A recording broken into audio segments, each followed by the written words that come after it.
எனக்கு இன்றைக்கி நம்ம தலையாடி கிச்சனில் பாசிப்பருப்பு வச்சு வடை செய்ய போகிறோம். ரொம்ப சூப்பராக செய்ய போகிறோம். அது எப்படி செய்யலான்னு பார்க்கலாம் வாங்க. இது ஆந்திரா ஸ்பெஷலாக இருக்கும். இப்போ நம்ம எப்படி செய்யலான்னு பார்க்கலாம்.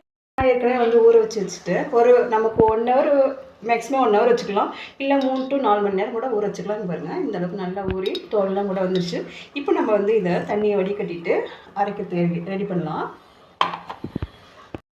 நல்லா வடிகட்டிட்டோம். இப்போ ஒரு ஜாரில் சேர்த்துக்கலாம்.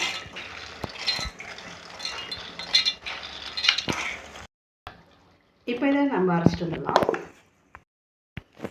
இப்போ நம்ம அரைச்சிட்டு வந்தாச்சு, எடுக்கலாம். இப்போ பாருங்க, நம்ம ரொம்ப நைஸாக இருக்கக்கூடாது. இந்த மாதிரி குறைப்பாக அரைச்சிக்கணும். இந்த மாதிரி இருக்கணும். இப்போ 1 ஸ்பூன் போல் அரைக்காமல் எடுத்து வச்சுருக்கேன். இப்போ நம்ம அரைச்சதை சேர்த்துக்கலாம். நான் இதில் எதையுமே கலக்கலை. நம்ம வந்து வெறும் பருப்பு மட்டும் தான் அரைச்சிருக்கோம். மற்றதெல்லாம் கட் பண்ணி வச்சுருக்கிறேன். நான் சின்ன வெங்காயம் கட் பண்ணி வச்சுருக்கிறேன். நீங்கள் பெரிய வெங்காயமாக இருந்தால் 1 போட்டுக்கோங்க. நல்லா மாதிரி பனைஞ்சு விட்டு. சின்ன வெங்காயம் ரொம்ப டேஸ்ட்டாக இருக்கும், கொஞ்சம் காரமாக இருக்கும். பெரிய வெங்காயம்னா கொஞ்சம் இனிப்பு தன்மையாக இருக்கும்.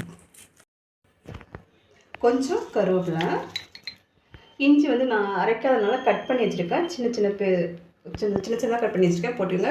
குழந்தைங்களா இருந்தால் நீங்கள் அரைச்சே போட்டுக்கலாம். இல்லை பச்சை மிளகா 2 பச்சை மிளகா கட் பண்ணி போட்டிருக்கேன். குழந்தைங்களா இருந்தால் நீங்கள் வரமிளகா போட்டுக்கலாம். அதே மாதிரி பூண்டு ஒரு 4-5 பீஸ் சின்னதாக கட் பண்ணியிருக்கேன். கொஞ்சம் கொத்தமல்லி தழை.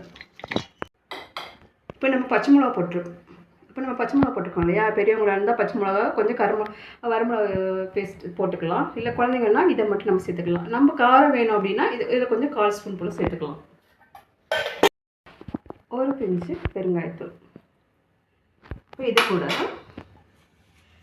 இப்போ நம்ம கடலை மாவு 1 ஸ்பூனு, பச்சரிசி மாவு 2 ஸ்பூன் வச்சுருக்கோம். நம்ம இது வந்து பிடிச்சிட்டு நம்ம போடும்போது உதிர்ந்துடாமல் இருக்கிறதுக்கு தான் கொஞ்சம் போல். இப்போ நம்ம 1 ஸ்பூனு கடலை மாவு போட்டுக்கலாம். இப்போ 1 ஸ்பூன் போல் நம்ம அரிசி மாவு போட்டிருக்கோம். வேணும்னா இன்னொரு ஸ்பூன் சேர்த்துக்கலாம்.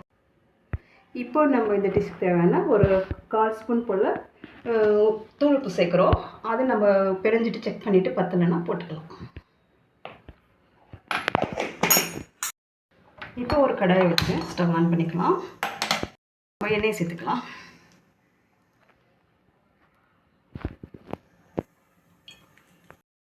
இப்போ இது எல்லாத்தையும் நல்லா பிணைஞ்சிக்கணும்.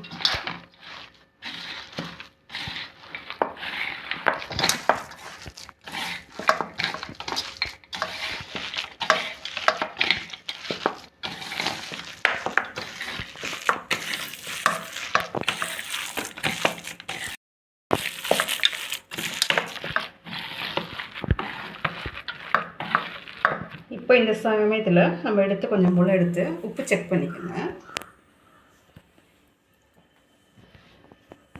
இப்போது உப்பு கொஞ்சம் பத்தல, ஒரு பிஞ்சு தான் போட்டுக்கிறேன்.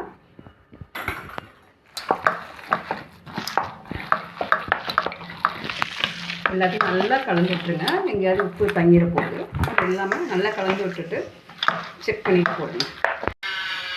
இப்போது நான் லாஸ்ட்டாக போட மறந்துட்டேன். ஒரு 1/4 ஸ்பூன் போல் சோம்பு சேர்த்துக்கலாம்.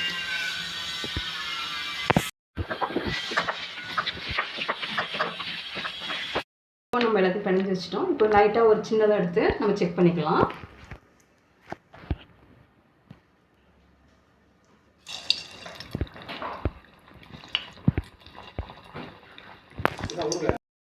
நம்ம மற்றதெல்லாம் போடலாம்.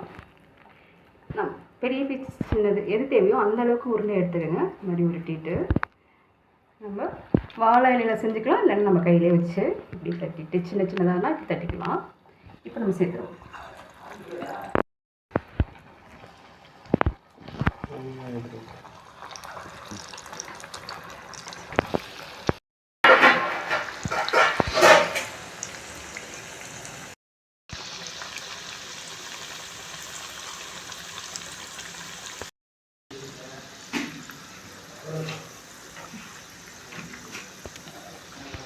இப்போ அது வெந்துருச்சுன்னா மேலே மிதந்துரும் பாருங்க. இப்போ நம்ம அதை திருப்பிக்கலாம்.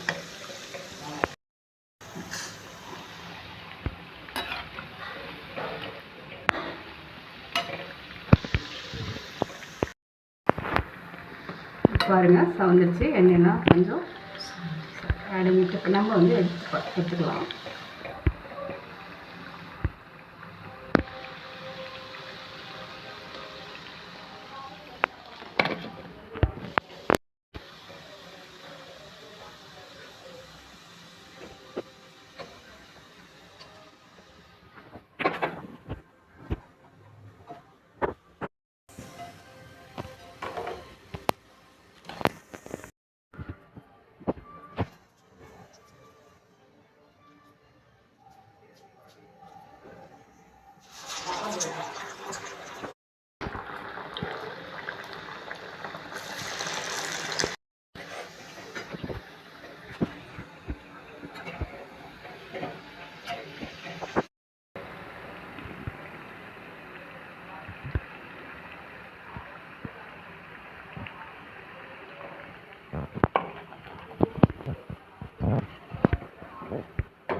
இப்போ நம்ம பாசிப்பருப்பு வச்சு வடை செஞ்சுருக்கோம். ரொம்ப டேஸ்ட்டாக சூப்பராகவே இருக்கும். இந்த மாதிரி நீங்களும் செஞ்சு பாருங்கள். இந்த வீடியோ பிடிச்சிருந்துச்சுன்னா அனைவரும் பகிர்ந்து கொள்ளுங்கள். பெல் பட்டன் அமைக்காத திருப்பி கிடையாது. ரொம்ப நன்றி.